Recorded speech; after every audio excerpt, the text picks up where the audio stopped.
warahmatullahi wabarakatuh. Kami dari salah satu kelompok kelas A, mata kuliah metodologi penelitian yang akan mempresentasikan mengenai perancangan ulang tata letak fasilitas pabrik di CV Apindo Brother Sukses menggunakan metodologi sistematik layout planning.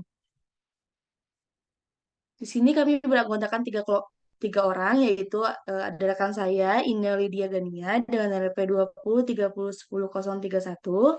Lalu ada saya sendiri, Andi Fatima Asyara Masani, dengan NLP 20 30 10 065. Dan rekan saya, Dendri Kurnia Sunaria, dengan NRP 20 30 10 079. Selanjutnya akan dijelaskan oleh rekan saya, Ina. Pendahuluan ini akan menjelaskan tentang tata letak fasilitas. Tata letak fasilitas pabrik sangat berpengaruh penting dikarenakan tata letak yang baik akan membuat proses produksi menjadi lebih efektif. Dengan memanfaatkan tata letak yang ada juga akan meningkatkan kualitas ruang serta biaya bahan baku pada pabrik.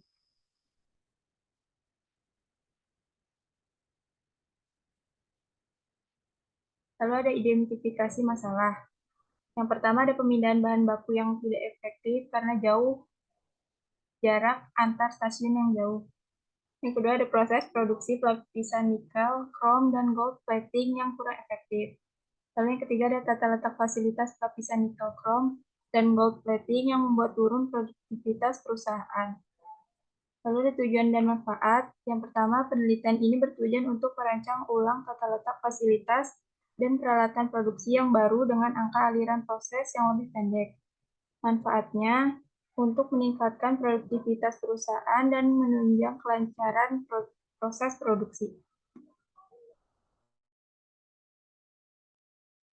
Lalu ada tinjauan literatur. Di sini ada definisi dari tata letak fasilitas, di mana tata letak fasilitas itu dapat didefinisikan sebagai kumpulan unsur-unsur fisik yang diatur mengikuti aturan atau logika tertentu.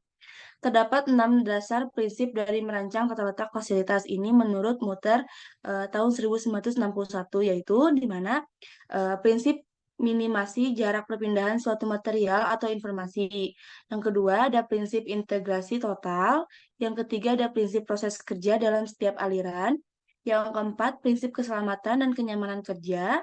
Yang kelima prinsip alokasi dan pemanfaatan ruangan. Dan yang terakhir prinsip fleksibilitas. Terus kami menggunakan systematic layout planning, yaitu merupakan salah satu metode yang digunakan dengan tujuan menghasilkan aliran yang lebih efisien melalui perancangan tata letak. Metode ini memperhatikan urutan suatu proses serta hubungan setiap aktivitas yang terjadi dengan melakukan perancangan layout dan fasilitas. Lalu ada yang kita gunakan juga activity relationship card, yang dimana itu merupakan diagram yang menjelaskan tentang hubungan pada setiap aktivitas yang ada, baik menurut tiap-tiap departemen maupun setiap stasiun kerja, tergantung pada lingkup mana yang akan diteliti.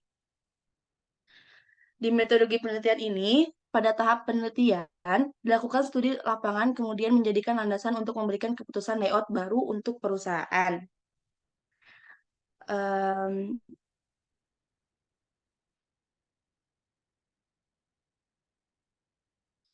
Lalu untuk tahap pengambilan data dengan menghitung dan mengukur bagaimana bangunan maupun luas yang ada dengan menanyakan kepada pengawas lapangan dan menghitung kembali untuk memastikan apakah jarak yang luas sudah sesuai menggunakan meteran yang ada. Di pengolahan data ini kita menggunakan data primer dan data sekunder. Data primer itu didapatkan dengan melakukan wawancara dengan karyawan mengenai keterlambatan waktu produksi. Dan data sekunder kami dapatkan dengan melihat penelitian maupun studi kasus lain yang berhubungan dengan kasus masalah yang diteliti.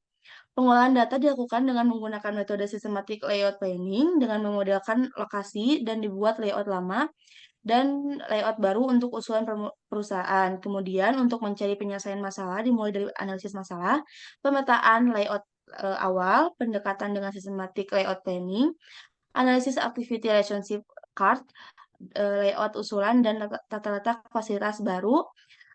Di sini kami melakukannya di CV Apindo Brother Sukses dengan waktu penelitian ini dilakukan dalam kurang waktu waktu 1 bulan terhitung dari tanggal 9 September 2019 sampai dengan 9 Oktober 2019.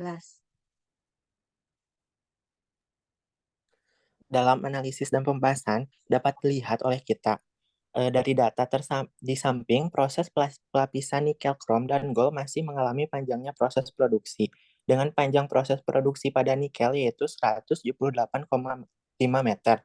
Sedangkan pada proses gold panjang produksi yaitu 162,5 meter.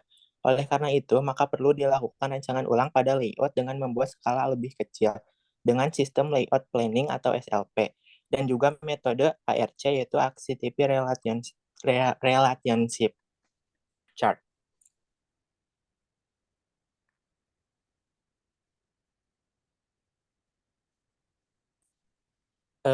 Dalam ACR ini menjelaskan hubungan antara departemen yang ada dengan menentukan nilai indeks kedekatan dalam tiap departemen, yaitu A, E, I, O, U, X. Untuk nilai tersebut dapat ditentukan oleh kita. Setelah itu lalu melakukan perhitungan seperti di bawah ini. Contoh perhitungan seperti pada Departemen 1 ke Departemen 2 memiliki hubungan A. Dapat dilihat pada diagram di atas. Selanjutnya, Departemen 1 ke Departemen 3 yaitu memiliki hubungan X dan seterusnya sampai Departemen ke-15. Setelah itu, kita jumlahkan nilai indeks kedekatan tiap departemen. Seperti pada Departemen 1, jumlah kedekatan nilai A terdapat 7, E0, I1, U4, dan X yaitu 3. Lalu kita jumlahkan kedekatan dengan dikalikan nilai indeks seperti A yaitu 7 dikali 5, 35, E 0 kali 4 sama dengan 0, I 0 kali 3 sama dengan 0, O 0 kali 2 sama dengan 0.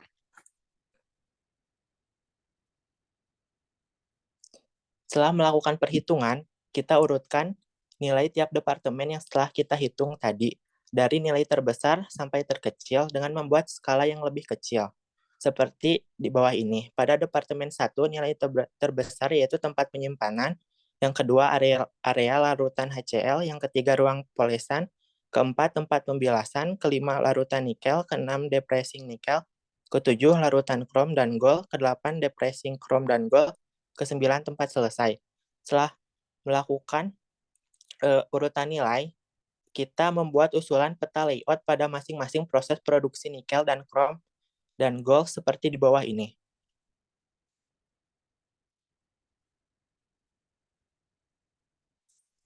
Selanjutnya, kita membuat usulan panjang proses pembuatan pada pelapisan nikel, krom, dan gold dengan melihat peta layout di atas menggunakan jarak pada peta yang kita telah buat sebelumnya.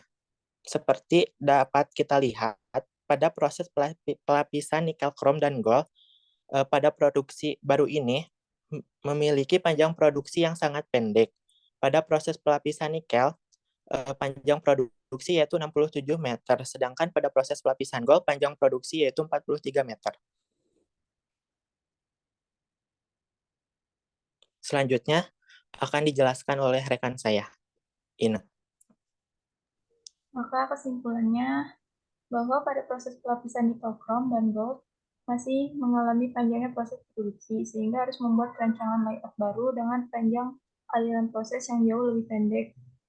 Rancangan baru ini membuat aliran proses pelapisan menjadi lebih pendek dan efektif dibandingkan aliran proses awal dari 178,5 meter menjadi 67 meter, yang berkurang 111,5 meter, sehingga terjadi peningkatan sebesar 62,5% pada proses nikel krom.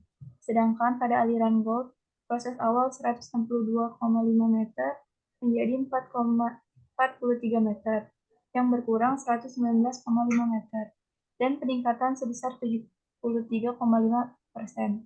Sehingga pada rancangan baru ini bermanfaat untuk meningkatkan produktivitas perusahaan dan menunjang kelancaran proses produksi.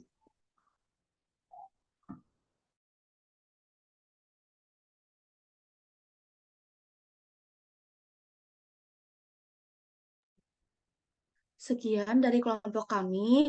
Mohon maaf bila ada kesalahan. Wassalamualaikum warahmatullahi wabarakatuh.